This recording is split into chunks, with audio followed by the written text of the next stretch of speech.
Ассаламу алейкум туғандар, қандайсыздар? Назарыңыздарда қайрадан эле базары жоқ каналы. Мен азыркы чыгарса сиздерге Бишкек шаарынын түштүк тарабы Кашкабаш айылынан бир сатылуучу үй көргөзмөкчүмүн. Биринчи болуп баруу жолун түшүндүрөйүн. Азыр мен турган жер Барпа Алыкулов жана Южный магистралдын кесилиши, Южный магистралдын жаңы круговой. Ошол жерден эле бир аз эле батышка жүрсөңүздөр, бул жерден сол тарап карай жүргөн көчө бар. Ошол көчө менен түз чыксаңыздар Кашкабаш айылы жайгашкан. Кашкабаш айылына чейин 396 маршрутка менен барсаңыздар болот. Бул жерге чейин көптөгөн эле маршрутка автобустар келет тургандар.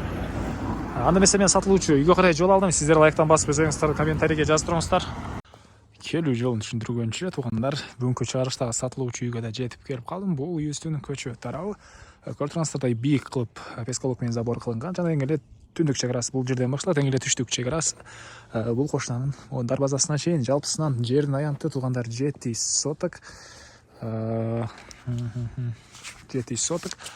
Мына ушундай. Андан ары Исмаил уулу Асанкул көчөсүндө жайгашкан. Так, эми коросуна кирип калган маалыматтарды дейм. Мектепке село жалга, анан селекцияга барышат экен. 396 жана 360 маршруткалар менен сиздер келе аласыздар. Бул мынакей короосу тугандар. Бул жакта 200 квадрат метр болгон үй, толук түрдө кирпич менен бүтүрүлгөн, сейсма пояс колонналары куюлган. Биринчи этаж менен экинчи этаждын ортосуна плита ташталган, жана подвал да бар. Подвал менен деле биринчи этаждын ортосу плита сапаттуу кылып өзүм үчүн салган үй дейт, бирок кээ бир себептен аны сатып аткан учуру үй ээсинин. Район Кашкабаш айылы деле тугандар, абасы таза жакшы райондордун бири. Корозо тегерентте пескаблок менен забор кылынган. Арты тарабына дагы бош жер бар. Жердин аянты 700 соток.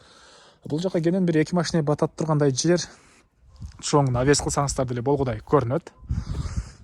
Эми короосуна үйдүн ички тарабына кирип калган маалыматын берейин да, андан соң арты тарабына өтүп, артындагы жерлерди да көргөзөйүн. Бул жакта моундай контейнер бар, ал деле калат тугандар. Кимден ким алсаңыздар, ал деле калат. Бул үйдүн түндүк тарабы, бул жер балконго расчет алынган. Көрүп тургансыздардай тепкичтер. Бул үйдүн негизги кирүүчү эшиги. Көрүп тургансыздардай темирден болгон эшик орнотулган тугандар. Түз эле кирсек, бул жакта прихожка. Биринчи этаж менен экинчи этаждын ортосу плита, биринчи этаж менен нолевый этаждын ортосу деле плита. Чыгыш тараптан терезе орнотулуп тур. Прихожкадан түз эле кирсеңиздер, бул жерде душ, ваннага расчет алынган бөлмө. Чыгыш тарабынан жакан терезе орнотулган, жана отопление, паровой отопление ар бир бөлмөдө отопление батареялары орнотулган. Үй жылуу, ушул даражага чейин бүтүрүлгөн. Дуалдар, штукатурка, электропроводдор тартылган тугандар. Электропроводдору деле кымбат тарынан тарттырган дейт. Үй ээси келсеңиздер, өзүңүздөр деле көрүп байкасаңыздар болот. Андан ары бул холлда экинчи этажга кеткен тепкичтер орнотулган, жана бул жерден калган бөлмөлөргө өтүп кете алабыз. Кирип эле сол тарапка карай кирсек, бул жакта бир бөлмө. Түштүк тарабынан чоң пластик терезе орнотулган, отопление батареялары бар тугандар. Андан ары бул жакта бир зал. Үй жылуу, азыркы учурда отопление иштеп жатат. Электр энергиясы 3 фазалуу, аны да эскерте кетейин. Дагы бул жакта кухня жайгашкан. Батыш тараптан чоң пластик терезе орнотулуп тур. Болдор стяжка. Келсеңиздер, өзүңүздөр эле көрүп байкасаңыздар болот. Үйдүн стенасы өтө көңүл бурулуп, сапаттуу кылып салынгандай көрүнөт.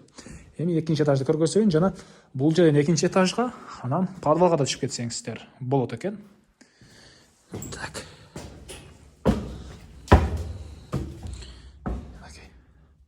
Көбүн эсе ушул үй алгандарды байкап жүрөм. Үйдүн стенасына, ремонтун эмес, стенасына көңүл бурушат экен.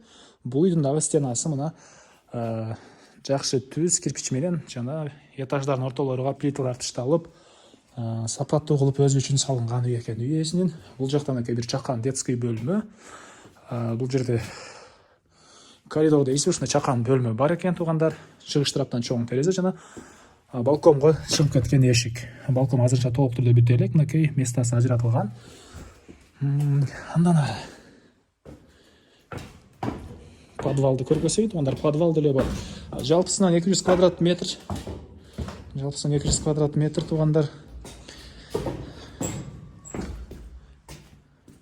Бул жак мынакей подвал.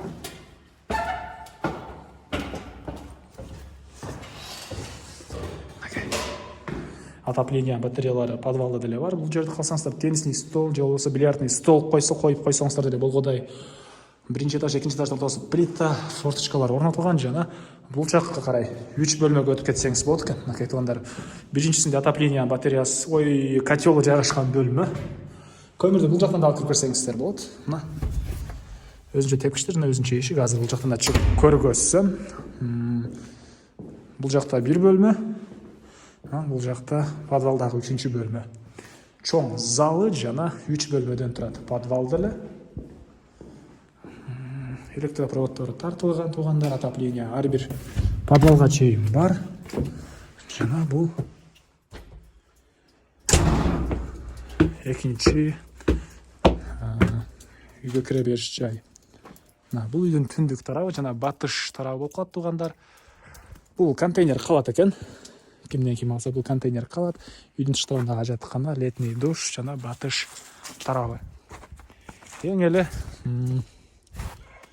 үйдүн батыш чекарасы бул теректерден болуп калат. Эки теректен. Түндүк чекарасы мынакей бул зымтормо бактардан, түштүк чекарасы бул туникелерге чейин.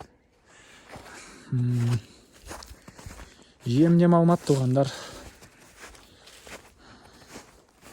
Айтылбаган бир эле баасы калды окшойт. Бул үйдүн баасы $59,600. $59,600 сүйлөшүү болот.